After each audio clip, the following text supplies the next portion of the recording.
state level, we just recently had 2 introductions in the assembly. One is what's called a placeholder or a policy piece. And why folks, politicians, lobbyists do that is because they're saving a place in this session just in case their other piece doesn't go the way they want it to. They can have a fallback, a place setter, right? So the place setter comes from an assembly representative from the East Bay, who's actually on the Axis of Love Facebook, and his last name is Bonta. He's a pretty all right guy. I mean, I see his postings every day. He's very community minded. But then we have to remember who could be influencing him on cannabis in the East Bay, because the big sort of monopoly holders have been in the East Bay. So we want to be careful with Bontas. We want to see, like, is this something independent? Probably not. It's probably corresponds with what Reginald Jones Sawyer from South Los Angeles put a piece in for the monopolists. It's really bad. Yeah. And I'm just going to go through a few reasons why it's really bad. The reason why I'm sending around a sign-in sheet is because the minute they announce which committee it's going to be first heard in, I'm going to be calling people and trying to get us up to Sacramento to the hearing. There's a lot of folks that went with me last time. It's quite an adventure. It's a day-long process. You will be completely wiped out by the time you get back. and you know how government buildings make you feel icky, so be prepared for that too, because it just makes you feel icky. The bill has several components that are extremely bad for patients. The first one is really easy that it's bad. Guess who will be our controllers? Republicans. ABC, which stands for the Alcohol Beverage Control. Medical cannabis under the Alcohol Beverage Control is just wrong. Just wrong. Nothing that I could ever agree with. Then there's the added element. If you go online and you Google corruption in California's ABC, you will get pages of corruption charges against this particular agency. And when the lobbyists first tried to do this, law enforcement actually got up and said, "Are you kidding me? The ABC is so corrupt." So you know, if law enforcement enters into public arena at the State House with their comment being, "Are you kidding me? ABC is so corrupt," we're not headed in a good direction. Not in a good direction, you know. There's nothing good about that. That's only the first thing that's bad about this. The second thing is really bad for patients, just access to good medicine. Do you guys remember the days when we used to talk about a strain called Pretendica? Does anybody remember those days? Yeah. Look good, smell good, didn't do a darn thing, right? How many people recently have noticed that the genetics in our medicine are kind of Bonk? bunk? Yes. So what they want to do, and this is so scary, is they want to have law enforcement, private agencies, which means probably lobbyist firms, being able to have input into how many legal cultivation outdoor projects we're going to have in California, as well as indoor projects. So that means the biggest good old boys are going to grab those state contracts, and the only legal medicine that will be allowed to have will be made by, might as well be big pharma, might as well be big pharmaceutical. You don't want that. You want all your mom and pop growers because that's where we get the boutique good medicine. That's where the plants have actually had time with human beings. You know what I'm saying?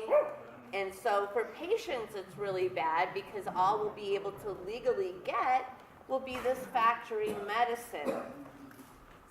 It'll be really bad for all of the indoor boutique growers who may not make the cut. The cut will be a very small percentage. Last round, they tried to do this.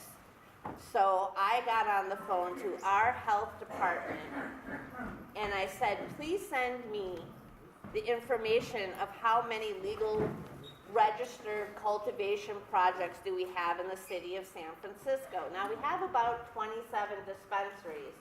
So my thought was maybe we'd end up with 27 legal grow sites and it wouldn't be the end of the world. It wouldn't be a good deal because probably each dispensary you go to probably has anywhere from 300 to 400 vendors that go in and out of it, you know, during a month that bring the medicine, right? So that would be cut significantly.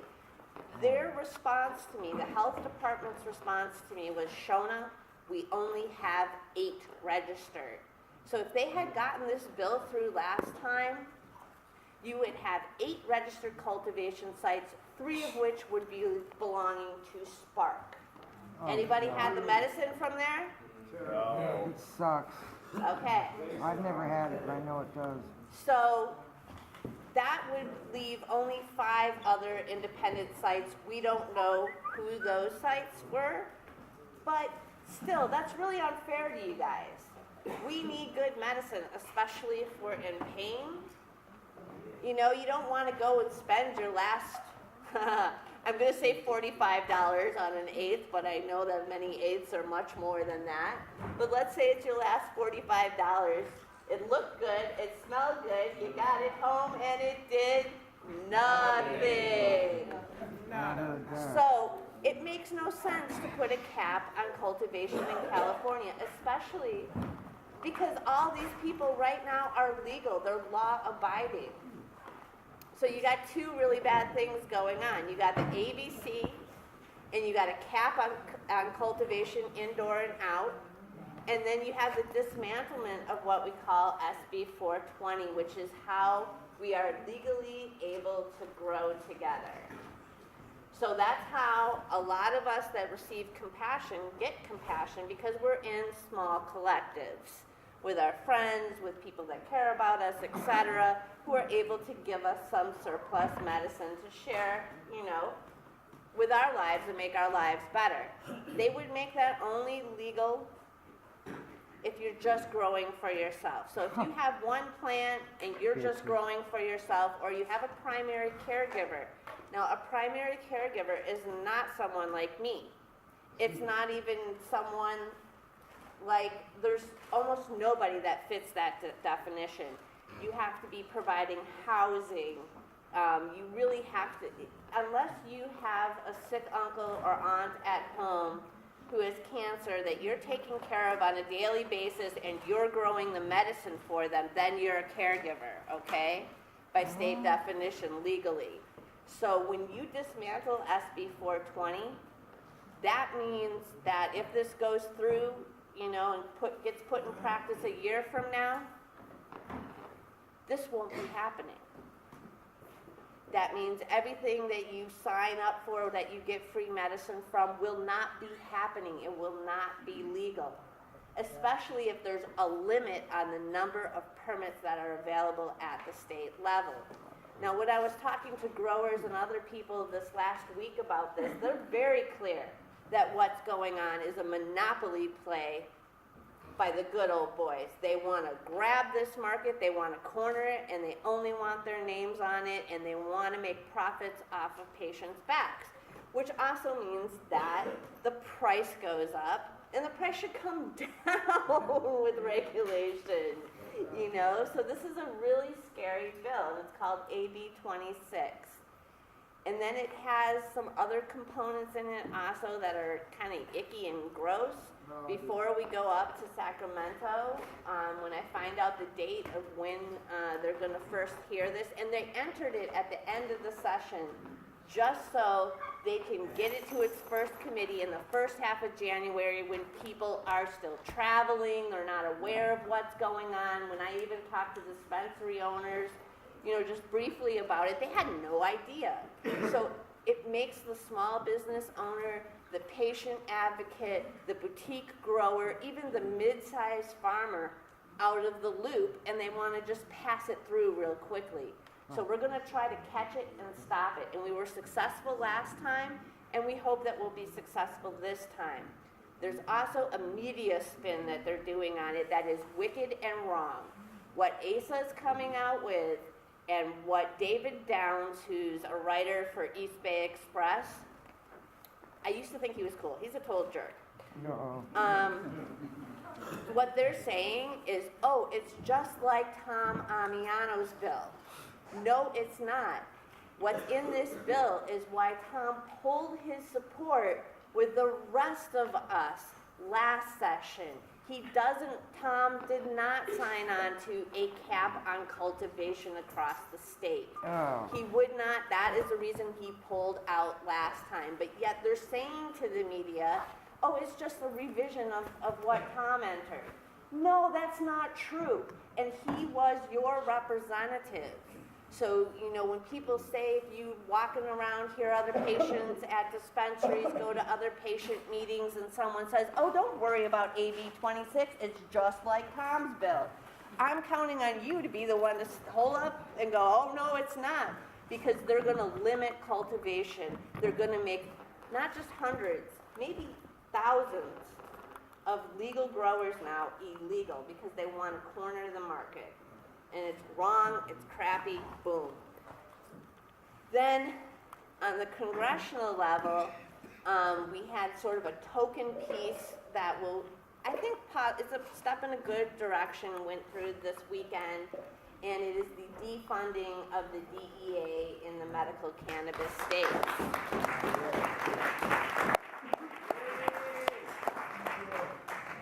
There's something else going through Congress that just really makes my heart shine.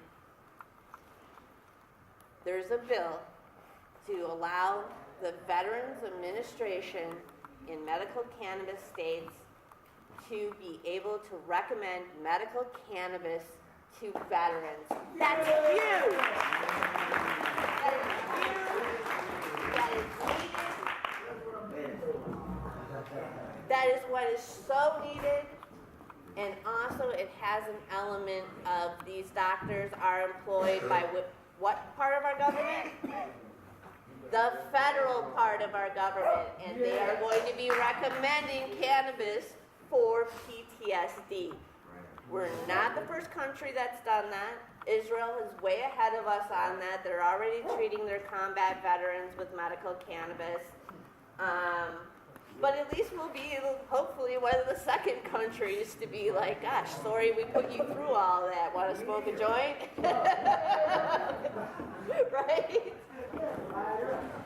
So be sure to tell veterans that. Be sure, if you're a veteran, to tell other veterans that you medicate with, hey, this is going to get a lot better. What gets a lot better about that is then the veterans don't have to spend the extra money to go outside of their healthcare system to get their recommendation.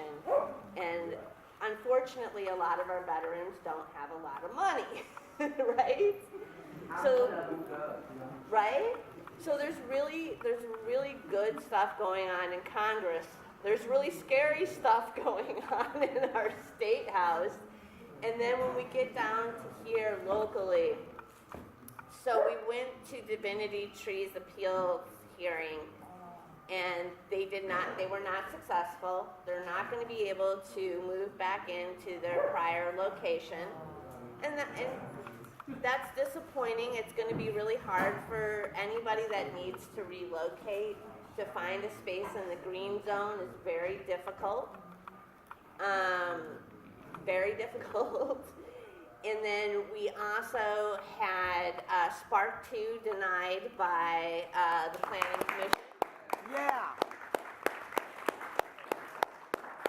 And it was pointed out to the commissioners, look, the people that they share a wall with aren't even here to support them. Access of Love is nowhere to be found.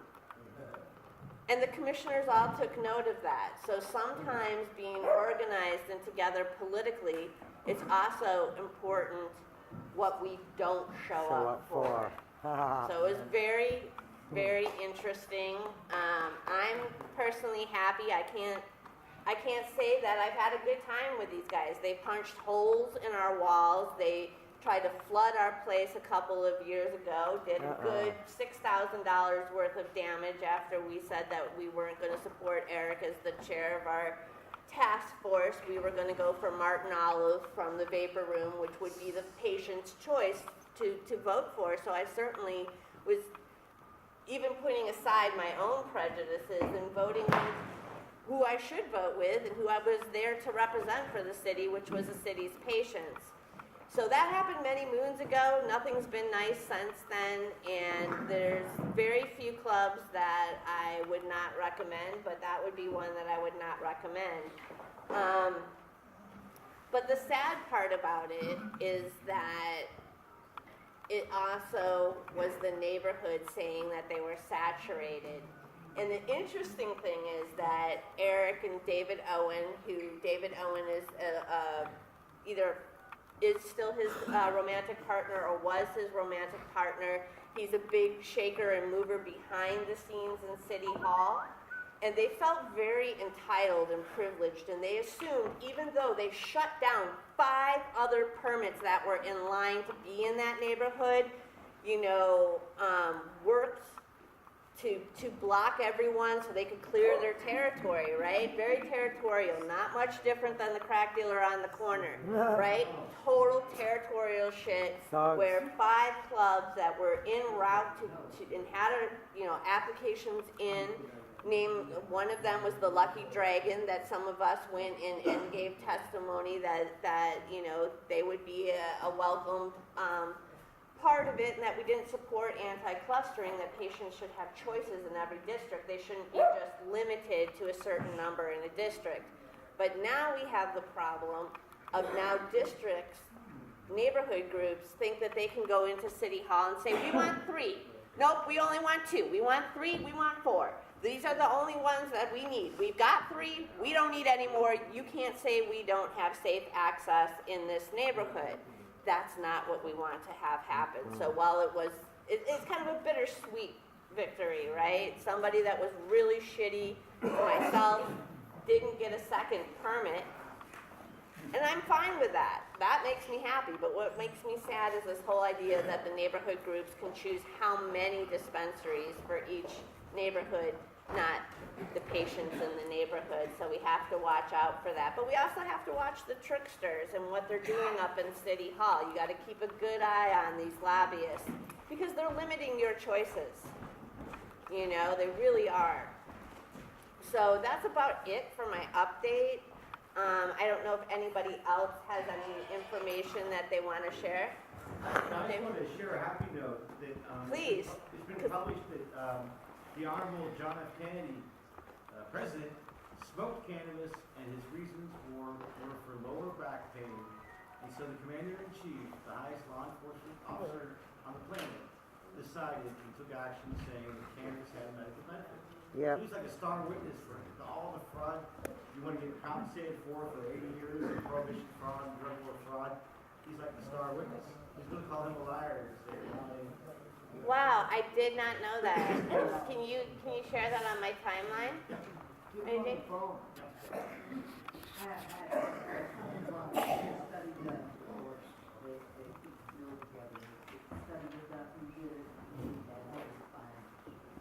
Which bill?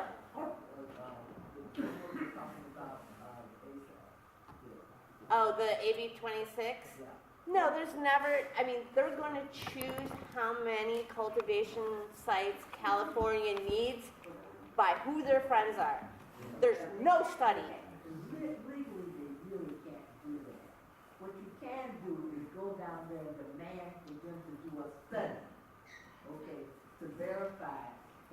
bill is valid. Well, the fun thing is, last time, when we went up there, and I went up there 3 or 4 times before I took a busload of patients, and when we were talking to some of the last committee that this horrible bill, there were pieces of it last session. Now it's kind of revived itself, right? And the committee had said, we're going to put this on hold because so few people would be able to apply for these permits that the funding wouldn't be there to process them. So basically they said, you are such greedy SOBs that you would make it so the state wouldn't even have enough money to process your own applications because you're not allowing other people to apply. Ha! And that's in the committee report. That validated that whole statement. There's a committee report from AB 1262. And documentation from a study saying that these things are valid. Congress does it every year. Okay, they spend billions of dollars doing studies to validate laws that they put in place. This state is supposed to do the same thing. I couldn't agree more, and I think that's a really good talking point. We're going to be calling. Another reason I asked for your numbers is I'm going to be calling you and giving you the representative who sponsored this legislation, their number and some talking points, and I'm going to include that talking point that there needs to be a study done on patients' needs. And the joke of that is, the state doesn't know how many people are going to get cancer every year. How can they say how much medicine we need? And then the other joke of it is, California produces the world's best cannabis, okay? We should not be looking at limiting production, but starting to be able to export to the other states, okay? Right? What about, That actually makes money sense. That makes more jobs. That makes, that makes political sense, except for if you're a greedy SOB who just wants that limited, ticket to be the one guys that are serving the patients. are they trying to get this in before we get a ballot initiative? Well, the ballot initiative is only going to deal with legalization. What they want to do is they want to get restrictions on medical through this session, and then in 2016 do the legalization. Now, there's several states that have put a lot of limits on medical to serve the adult use, right?